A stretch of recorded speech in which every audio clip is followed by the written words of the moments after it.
प्रणाम प्रभु जी। हाँ जी, प्रणाम। प्रभु जी, आपने बताया कि सत्संग करेंगे तो भी मतलब सही सही ढंग से और बंदरगिरी नहीं। तो वो हाँ, ढंग कौन से हमें धारण करने चाहिए, मतलब वो गुण क्या है और बंदरगिरी में क्या क्या आता है तो बता दीजिए मतलब फिर। देखो, ऐसा है, सत्संग में बहुत लोग हैं, है ना? बहुत सारे सत्संगी है यहाँ पर। सबके अपने अपने स्वभाव है, दोष है, सब कुछ है। क्योंकि वो सारा कुछ इकट्ठा लेकर बैठा है ना सब। तो हमारी दृष्टि उन सब में नहीं होनी चाहिए। हमारा ध्यान उस सब पर नहीं होना चाहिए। सिर्फ और सिर्फ फोकस हमारा गुरु पर, उनके शब्दों पर, उनके वचन पर। यही होना चाहिए। यही ढंग से सत्संग किया है। अगर इसके अलावा कुछ किया तो उसको बंदरगिरी कहते हैं।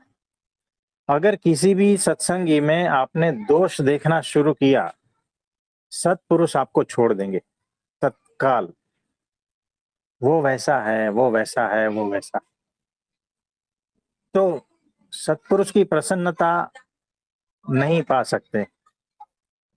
सत्पुरुष का मन आपके ऊपर से उठ जाएगा। अगर आपकी दोष दृष्टि है तो सत्पुरुष और सत्संग में आप टीकोगे नहीं। ये है बंदरगिरी। और सत्संग में जो भी कहा जाए उस पर शब्दों को धारण करना, चिंतन मनन करना, जुगाली करके पचाना उसको बार बार, कि कहना क्या चाह रहे हैं और मेरे भीतर से कौन से दोष हट जाएंगे। ये मैं अगर इस पर गौर से चिंतन मनन करके जीवन में उतारूं तो मेरे भीतर कौन सा दोष ऐसा है जो हट जाए। तो सत्संग को जीना है।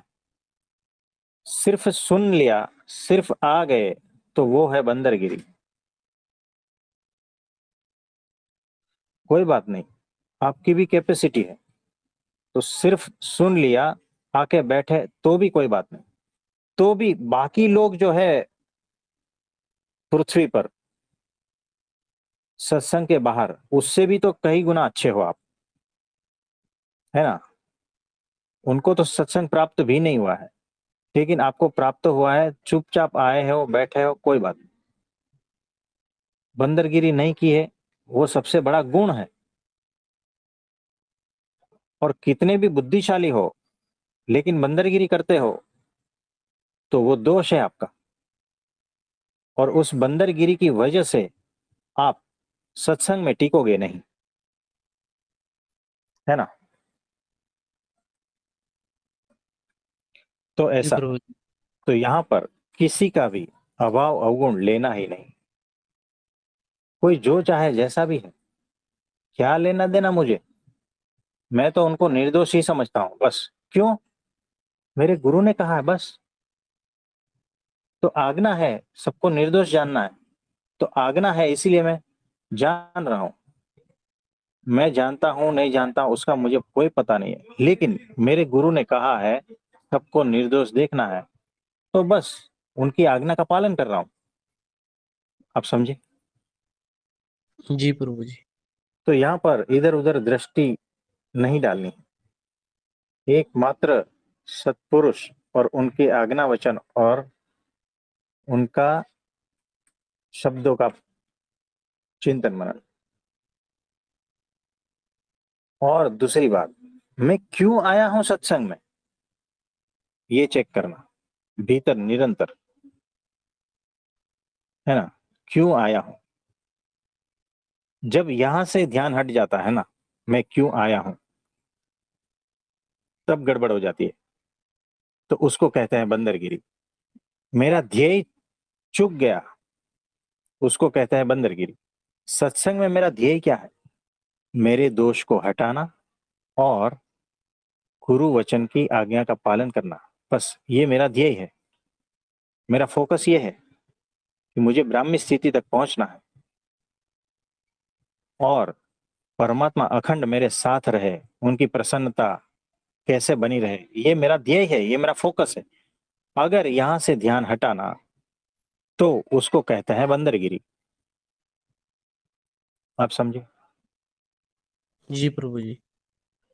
प्रभु तो जी ये है। मतलब संसार व्यवहार करते समय भी हमें मतलब वो तो करते ही रहे, पर फोकस इतना ही होना चाहिए कि हमारा लक्ष्य है ब्रह्म स्वरूप होना हाँ जी, और एग्जैक्टली। गुरु पे अपनी दृष्टि रखना। हाँ जी, परफेक्टली। देखो, मैं मैं खाना खा रहा हूँ, तो मैं उजवा कहते हैं, कौन सा हाथ कहते हैं राइट हैंड को? उजवा ही कहते प्रभु, उजवा। हाँ, मैं उजवा हैंड से खाना खा रहा हूँ, ठीक है। तो खाना खाने की जो प्रक्रिया है, समझो 15 मिनट चलती है। तो मेरा हाथ, वो जो निवाला लिया है, वो कभी नाक में घुसता है क्या? बताओ। मेरा ध्यान कहीं और है, जी। ठीक है। या मैं टेंशन में हूं, मेरे विचार कुछ और चल रहे हैं, और मैं खाना खा रहा हूं। तो जो खाना का निवाला लिया है वो कभी नाक में घुसता है क्या? नहीं प्रभु जी, नहीं घुसता। मुंह में ही जाता है ना। जी प्रभु जी। तो कितना भी विचार चलने दो भीतर, फिर भी वो क्रिया तो ढंग से ही हो रही है ना। जी प्रभु जी। है ना, खाने पीने की सारी क्रिया ढंग से हो रही है ना। तो उसमें कुछ ध्यान देना पड़ता है क्या? खाने की क्रिया में कुछ भी ध्यान देना पड़ता है क्या? सारा कुछ ऑटोमेटिक हो रहा है क्या? नहीं, बताओ। जी प्रभु जी। तो ये खाने की प्रक्रिया को शरीर पर छोड़ दो, शरीर अपना देख लेगा। लेकिन मन से क्या करना है? मन से यही करना है कि मेरे गुरु जी ही इस शरीर में रहकर खाना खा रहे हैं। तो ध्यान फोकस वहां रहेगा, तो फालतू चीजों में नहीं रहेगा, फालतू बातों में, फालतू विचारों में नहीं रहेगा। और सत्संग में आज क्या सुना, उस पर चिंतन मनन चलेगा, तो खाना भी साथ में चलेगा और वो चिंतन मनन भी चलेगा। है ना। तो फालतू बातों के लिए समय नहीं रहेगा। और जो समय खाने में बच रहा है ना, वो तो चिंतन मनन में, यानी 15 मिनट आप खाना खा रहे हो तो वो तो प्रक्रिया सहज रूप से हो रही है। उसके लिए कुछ अलग से समय निकालते हो क्या? तो चिंतन नहीं मनन प्रभु। तो निरंतर चलेगा, दिन भर चलेगा। आप समझे? जी तो प्रभु वैसी जी। हर क्रिया में आप कुछ भी कार्य करो ना, आप फैक्ट्री में हो, कुछ प्रोडक्ट्स बना रहे हो, तो वो एक बार हैबिट हो गया तो वो ऑटोमेटिक बनता रहेगा। लेकिन भीतर चिंतन मनन सब चालू रहेगा। इस सत्संग में क्या कहा था, उसको मुझे किस तरह से अप्लाई करना है, उसका और गहन मीनिंग क्या हो सकता है ना। तो ये हो गया सत्संग के बारे में चिंतन मनन। दूसरी बात, वैसा ही मेरे गुरु कैसे उठते हैं, बैठते हैं, कैसे खाना खाते हैं, कैसे लोगों को मिलते हैं, कैसे बात करते हैं, ये सारा कुछ लाइव वो भी चलता रहता है पूरा दिन भर। और संसार व्यवहार की क्रियाएं भी चलती रहती है। आप समझे? उसके लिए कोई अलग से टाइम थोड़ी निकालना है। और ये पूरा दिन भर ये सारा कुछ चलता रहेगा इसी तरह से, निरंतर। आप सत्संग में ही हो, याद रखना। ये जो आधा एक घंटे का सत्संग है वो नहीं, निरंतर आप इस तरह से सत्संग में हो। क्योंकि सत्संग के शब्दों के द्वारा आप संग में हो, और उसके चिंतन मनन के द्वारा भी आप संग में हो, और सत्पुरुष की क्रियाओं का चिंतन मनन करते हो, उसकी स्मृति करते हो, तब भी आप सत्संग में ही हो। यानी सत्संग, सत्य का संग, और सत्पुरुष का संग, इस तरह से आप हमेशा उसके साथ रहते हो। तो सत्संग जो है 24 घंटे का होना चाहिए। तो हमने वो वचनामृत में कहा था ना, कि जब निरंतर सत्संग करोगे, तब वो भगवान कह रहे हैं कि सत्संग करोगे तो भीतर के घाट भीतर का ये जो सारा संकल्प विकल्प और दोष जो है ना, 3 गुण, उससे ऊपर उठ जाओगे। दूसरा कोई साधन नहीं है। तो इस तरह से निरंतर सत्संग करोगे, चिंतन मनन करते रहोगे, तब गुणातीत अवस्था को उपलब्ध हो जाओगे। आप समझे? जी प्रभु जी। और इस तरह से अगर नहीं करते हो तो समझना आप बंदरगिरी कर रहे हो। सत्संग मिला है और इस तरह से नहीं करते हो तो समझना आप जो भी कुछ कार्य कर रहे हो ना, संसार व्यवहार, वो बंदरगिरी समान है। कुछ समझ में आ रहा है? जी प्रभु जी। मतलब अगर ध्यान अपने गुरु पर नहीं है और मतलब सत्संग में जो हो रहा है उसे धारण करके अगर नहीं चल रहे तो सत्संग में होके भी आप बंदरगिरी। मतलब मूर्ख ही हो, ऐसा प्रभु जी। एग्जैक्टली, अब समझे। तो ऐसा है जी प्रभु। प्रणाम प्रभु जी। कि सत्संग एकमात्र रास्ता है गुणातीत होने का। भगवान ने कह दिया तुम्हारे भीतर ये जो संकल्प विकल्प चल रहे हैं, अशांति, द्वेष, मलिन घाट, है ना, इच्छा है, वासना है, कामना है, ये सब कुछ, ये और तीनों गुणों के घाट, ये सारा कुछ जो है सत्संग से ही होगा। और कोई साधन बताया नहीं है इसमें। भगवान ने नहीं तो दूसरा साधन भी बताते हैं ना। ये एक तो रास्ता ये भी है, दूसरा रास्ता ये भी है, तीसरा रास्ता ये भी है, ऐसा। लेकिन भगवान कह रहे ये एकमात्र रास्ता है सत्संग। अब सोचो, यानी सारे रास्ते का जानकार जो है ना, वो ये कह रहे हैं कि ये एकमात्र रास्ता है। दूसरा लाख कोटि उपाय करो, कोटि साधन करो, कोई साधन नहीं है, कोई रास्ता नहीं है। तब हमें समझ में आता है कि ये सत्संग कितना इंपॉर्टेंट है ना। मेरी शुद्धि के लिए ये सत्संग कितना इंपॉर्टेंट है, ये तब समझ में आता है। ये फिर क्या सुन के और रील ऐसे ऐसे स्क्रॉल करके चले जाने का है, ये तो मालूम है, ये तो मालूम है, ऐसा क्या, वो भटकते हैं वो लोग। उसके भीतर अभी भी वही सारे गुण दोष ये सारा कुछ पड़ा है अभी भी, है ना। उसके सिर्फ माइंड को पता है कि ये मैं जानता हूँ, ये मैं जानता हूँ, ये मैं जानता हूँ। और जिस दिन समय आएगा ना, तो सारा कुछ वो जानना है ना उड़ जाएगा एक झटके में। तो ये बात है। प्रभु जी आपने जो अभी कहा ना कि मैं जानता हूँ, ये बहुत बहुत दिक्कत करती है। जैसे कभी कभी कोई अच्छी बात सामने हो पर मन सुनने को नहीं करता, तो मैं देखता हूँ कि ये मुझे हम्म, रोक क्यों रहा है। तो उसके पीछे ये मुझे एक कारण मिला प्रभु जी कि एक अंदर भाव बैठा है कि अरे ये तो मैंने जान लिया है। जानता हम्म, तो कुछ है नहीं पर एक भाव बैठा है, उसकी वजह से है ना उसमें एंटर ही नहीं कर पाता, क्योंकि पहले से ही भरे हुए हैं अंदर से। तो ऐसा लगता है कि जान लिया है सब कुछ। तो फिर मैं ऐसा हम्म, कहता हूँ ना कि मुझे तो कुछ नहीं पता। तो फिर एक खाली जगह बन जाती है, मतलब सच्चे दिल से। तो फिर सुनने को ग्रहण करने को थोड़ा सा दिल उसमें या मतलब ये हो जाता है बराबर, ऐसा। बराबर। हाँ जी। तो देखो कैसा है कि म- जानना यानी ज्ञान किसको कहते हैं? जब वक्त पे काम आए, चार लोग अपमान करे, तो जानना सब उड़ जाता है। तो जो वक्त पे काम आया ना, उस स्थिति में आपकी स्थिति कैसी रहती है, उतना ही ज्ञान है, बाकी कुछ नहीं, है ना। तो जो प्रैक्टिकल में है वही ज्ञान समझना। बाकी सारा थियरी तो कब की उड़ जाएगी, वो तो लाइब्रेरी से भरी पड़ी है थियरी से, है ना। यूट्यूब, मोबाइल, लाइब्रेरी, और चलते फिरते बहुत सारे लोग, उसके दिमाग को चेक करोगे, उसके पास बहुत सारा ज्ञान है। लेकिन ज्ञान वही आपका ज्ञान है जो भीतर से आता है और परिस्थिति में स्थिरता रहती है ना। हर स्थिति में जब आप स्थित प्रज्ञ रहते हैं, उतना ही ज्ञान काम का है, बाकी कोई ज्ञान काम का नहीं है।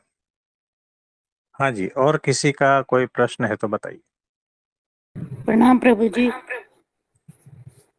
हाँ जी, बोलिए। प्रभु जी ये अहंकार भी त्रिगुणात्मक होता है प्रभु जी, ये कैसे? हाँ जी, ये देखो, ये सारा सब कुछ जो है ना, मिला जुला हुआ है सब, एक दूसरे के देखो, मन बुद्धि चित्त अहंकार, हाँ जी। है ना, इसी का ही मटेरियल लेकर सारा कुछ बना हुआ है। ये अहंकार तो जो है ना, इकट्ठा हुआ सारा कुछ है। एक सिंपल एग्जांपल देते हैं कि कुछ आपको अनुभूति हुई, जी प्रभु जी। अच्छी है बुरी है जो भी है, वो अनुभूति कौन सा गुण प्रवर्तमान था तब हुई है, ये ठीक ठीक पता नहीं है ना, लेकिन कोई गुण ऐसा था। यानी देखो, अगर हम सत्व रजस तमस ये गुण कहे, तो सत्व को समझो कि सफेद चश्मा, हाँ जी। रजो को लाल चश्मा, तमो को काला चश्मा, ऐसा कहते हैं, ठीक है। तो हाँ कौन जी। से चश्मे से, कौन से कलर के चश्मे से, कौन से गुण के पर्दे, फिल्टर के पार आपकी अनुभूति हुई, है ना, कौन कौन से चश्मे से आपने देखा है वो घटना और उसकी अनुभूति हुई, उस हिसाब से वो घटना का इंटरप्रिटेशन आपने जो जो किया है उसको आपने इकट्ठा किया। ऐसे हाँ जी। बहुत सारी अनुभूतियां, बहुत सारा ज्ञान, बहुत सारा कुछ जीवन भर आपने इकट्ठा किया है, और वो जो इकट्ठा हुआ कचरा है ना, उसको अहंकार कहते हाँ जी। है ना। और ये बड़ा से बड़ा होता जाता है, इसमें से कुछ छूटता है ना, तो उसको लगता है कि अरे मैं मर जाऊं। यानी कि कचरे के ढेर को अपना अस्तित्व खोने का डर रहता है कचरे का ढेर ही, अहंकार कचरे का ढेर है। मेरा नाम, मेरा समाज में इज्जत, मेरे पास इतनी इतनी डिग्रियां, है ना, मैं ये मैं वो, इनके सामने मैं ऐसा, मेरी मान्यताएं, मेरा ज्ञान, ये सारा कुछ इकट्ठा क्या है, मैं, वही तो अहंकार हाँ जी। है ना, वही किया हुआ है इकट्ठा जीवन भर। अब उस कचरे के ढेर को ऐसा लगता है कि जाने वाला हूं, तो वो हर तरकीब करता है, खेलता है बचाने की। तो अहंकार ये होता है कि फिल्टरों से कलेक्ट की हुई सामग्री, तीनों गुण की फिल्टरों से पार आई हुई सामग्री, है ना, हाँ जी। वही कचरे का ढेर है। और वो धुआं है, धुआं सारा कुछ बना के रखा है। जिस दिन जागोगे ना, तो मिलेगा नहीं अहंकार, और ऐसा जागोगे ना कि सोचोगे कि अहंकार जैसा कोई चीज होता भी है या नहीं, ये आएगा, इतने जी प्रभु। निर्दोष हो जाओगे। तो ऐसा है। जी प्रभु और जी। किसी का कोई प्रश्न है तो बताइए। प्रणाम प्रभु जी। मतलब एक वचनामृत में जो पहला ही मतलब वचनामृत एक ही है, उसमें भगवान ने जो बताया कि भगवान के स्वरूप में अखंड वृत्ति, तो स्वरूप मतलब उनकी मूर्ति या उनके जो गुण है, जो भगवान ने गुण धारण किए, उसे स्वरूप दोनों, दोनों जी प्रभु। देखो, अगर उनका स्वरूप देखा जाए तो उनकी महिमा का विचार करना है, उनके गुणों का विचार करना है, और ऐसा कि वो सर्वोपरि है, उसका स्वरूप सर्वोपरि है, सबसे ऊपर है, ऐसा स्वरूप, सर्व करता हरता है, ऐसा स्वरूप। आप समझे? तो सर्वोपरि, सर्व करता हरता, सदा दिव्य, ऐसा स्वरूप, सदा साकार, ऐसा स्वरूप, पृथ्वी पर प्रकट सदा, ऐसा स्वरूप, किसी न किसी रूप में, है ना, सबका आधार, सर्वशक्तिमान, ऐसे उनके जो है गुण, ऐसा स्वरूप, आनंद, करुणा, प्रकाश, ये सारा स्वरूप। तो इसके बारे में, इसमें ही निरंतर वृत्ति, अभी ही आपको बताया ना कि 24 घंटे सत्संग में किस तरह से रहा जाए, बस इसी तरह से इनके स्वरूप में किस तरह से रहा जाए, इसी का ही विचार। अरे खाते पीते उठते बैठते जो भी करते हो, इसी का ही विचार। दुनिया क्या कर रही है, क्या कुछ भी कोई लेना देना नहीं। निरंतर परमात्मा के स्वरूप में वृत्ति, चिंतन, मनन, उसी में ही मन को फंसा दो, उलझा दो, है ना, लिप्त कर दो, पिघाल दो, खो दो, है ना? निरंतर। प्रभु जी, अभी जो आपने उनके स्वरूप के जो गुण बताए, उसमें सर्वोपरि, सदा दिव्य, सर्वकर्ता हर्ता, और प्रभु जी शासन। गुणातीत, मायातीत और निर्वासनिक, मतलब ये सब सही है प्रभु जी? हाँ वो भी है। और सदा दिव्य, सदा साकार और प्रगट है। भगवान हमेशा प्रगट है, भक्त जहां होते हैं प्रगट हो ही जाते हैं, है ना? तो जहां जहां भक्त है भगवान है ही, याद रखना। ऐसा उनका स्वरूप है।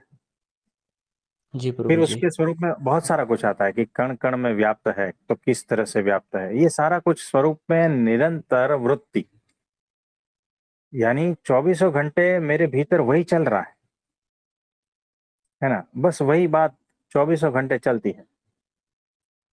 अब किसी के घर पे जो है ना, किसी की बहुत नजदीक वाली व्यक्ति की डेथ हो गई, तो अगले एक हफ्ते उसके भीतर क्या चलेगा, उसी के बारे में चलेगा प्रभु जी, है मृत्यु ना? के या दुख के बारे है ना? निरंतर वही बात चलेगी क्या, नहीं बताओ?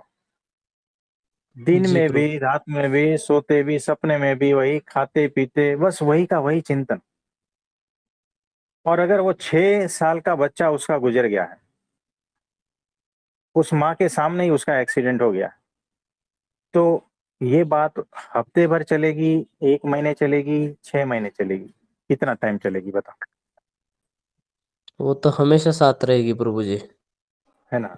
तो जो ऐसी बात है, जो माया की बात है, वो भी अगर इतनी चलती है, तो ये तो भगवान की बात है, वो क्यों नहीं चलनी चाहिए, ये पूछना है भीतर। तो कहाँ चूक हो रही है हमारी, चेक करना है। आप समझे? जी प्रभु जी। और फिर उसकी स्थिति कैसी हो जाती है, वो वचनामृत प्रथम का फर्स्ट फर्स्ट में बताया है। और प्रभु जी, दूसरा प्रश्न जो है उसमें कि हमारा मतलब सत्संग में ये क्यों नहीं हो पाता, मतलब जितना हमें दृढ़ प्रीति होनी चाहिए, तो फिर भगवान मतलब श्री जी महाराज बताते हैं कि संतों के बारे में निर्दोष बुद्धि, सॉरी, दोष बुद्धि रखना। तो प्रभु जी कभी कभी ऐसा होता है कि हम मन ऐसा है कि देखता है और हमको पता भी चल रहा होता है कि अरे ये तो देख रहा है, तो फिर ऐसी स्थिति में क्या करे? देखो, गुण के प्रभाव में भी ऐसा होता है। और हमारी पुरानी जो घरेड़ है, संस्कार है, जो टेव है, जो आदत है, वो बेकार है। उस वजह से जो है ना, हमें सबके अभाव अवगुण दोष दिखते हैं। जी प्रभु। तो यहाँ पर होश पूर्वक रहना है कि मेरा ये मैं ऐसा सोच रहा हूं सबके बारे में, क्या ये सही है? प्रश्न पूछना है, तब थोड़े होश में आओगे। तो उस स्वभाव को धीरे धीरे हटा देना है, होश पूर्वक हटाना है। होश में आओगे तो हटेगा, है ना? और आज्ञा पालन से हो जाएगा कि मुझे किसी में दोष देखना ही नहीं, मेरे गुरु ने कह दिया आज्ञा पालन, बात खत्म, सब निर्दोष दिखते हैं। जी तो प्रभु। आज्ञा पालन एक, और दूसरा होश पूर्वक निरीक्षण, तब जाके दोष सारे मिटते हैं। आप समझे? जी प्रभु जी। तो ये बात है, लिख जी लेना। प्रभु जी। दोष मिटाने के तरीके दो है। हाँ, बता दीजिए प्रभु जी। एक तो आज्ञा पालन, कि गुरु ने कहा है सब निर्दोष है, तो निर्दोष ही देखना है सबको, फिर चाहे वो कैसा हो, है ना? और दूसरी बात कि होश पूर्वक अंतर्दृष्टि करना है, भीतर चेक करना है, भीतर देखना है कि मेरे में ऐसा कौन सा स्वभाव है जो सब में दोष ढूंढता है, सब में दोष ही दिखता है। उसको होश पूर्वक चेक करना है, होश पूर्वक उस स्वभाव का निरीक्षण करना है। तो साथ साथ दोनों चलेंगे ना, तो तत्काल दोष हटते जाएंगे, जी प्रभु जी। निर्वासनिक होते जाओगे, प्योर होते जाओगे, शुद्ध होते जाओगे। तो ऐसा है। हाँ जी प्रभु जी। हाँ जी, जैसे बोलिए। जैसे अभी था कि भाई मन में अखंड वृत्ति रखना है, तो आपने कहा कि वो सदा दिव्य हैं, जैसे आपने कई बताया प्रकट हैं, तो हाँ क्या हाँ हम उनकी हाँ जी। क्रियाओं को भी ये सोच के कर सकते हैं कि वो कैसे खाते हैं, कैसे तिलक लगाते हैं, कैसे आशीर्वाद देते हैं, तो ये भी चीजें हाँ, उसी में आएंगी? उसी में ही आएगी, उसी के ही स्वरूप में वृत्ति है ना, हाँ। उसी का ही ठीक। प्रगट स्वरूप है। हाँ जी। परमात्मा का प्रगट स्वरूप वो है, और वो मेरे सामने दिख रहा है, और वो क्या क्रिया कर रहा है, हम्म। ये उसका स्वरूप है। हम्म। और उसी में ही मेरी सारी वृत्ति चिपक गई है। हम्म। तो निरंतर उसी में ही खोया हूं मैं, हम्म। बस। तो भी हो जाता है। हम्म। और फिर धीरे धीरे बाकी के सारे जो गुण है, हम्म। बाकी के सारे स्वरूप को भी उसमें ऐड करते रहना है, चिंतन मनन स्मरण करते रहना है हम्म। कि वो जो सामने तिलक लगा रहा है वही सर्वोपरि है। यानी क्या हुआ इसका मीनिंग, तो देखना है सर्वोपरि का मतलब क्या होता है ना। सबसे ऊपर, हाँ, श्रेष्ठ। यानी हाँ, वो जो तिलक लगा रहा है वही सबसे ऊपर है। यानी हम्म। अगर मैंने इसके ऊपर और किसी को रखा तो उसका हम्म। द्रोह हो गया, हम्म। है ना। तो इस तरह हाँ से जी। हर गुणों के साथ में प्रगट मूर्ति को जोड़ दो, ठीक। है ना। इस तरह से सारा कुछ होता जाएगा। हाँ जी। तो आज के लिए इतना ठीक है।